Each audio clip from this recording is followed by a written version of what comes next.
लिए आज निकले हैं और आप तक सबसे पहले मैं इमरान खान का पैगाम देना चाहती हूँ। आज हम अडियाला से लेके आ रहे हैं और उन्होंने सबके लिए एक पैगाम भेजा है।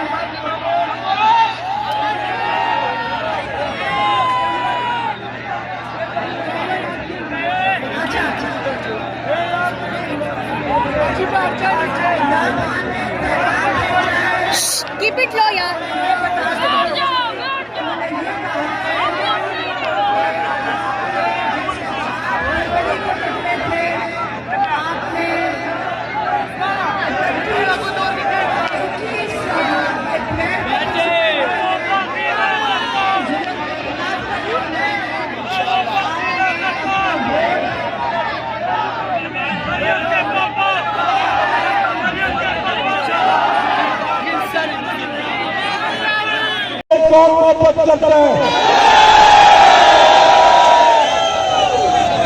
आपने 21 तारीख को जब जाना आपने सिर्फ अपना वोट नहीं देना, आपने घर वालों को, अपने मोहल्ला वालों को, अपने दोस्तों को आपने एक जिहाद समझ के हर एक शख्स ने 10-10 लोगों को पुलिस स्टेशन में लेके जाना।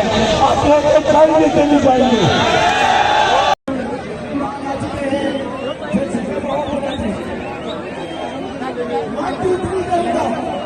One, two, three,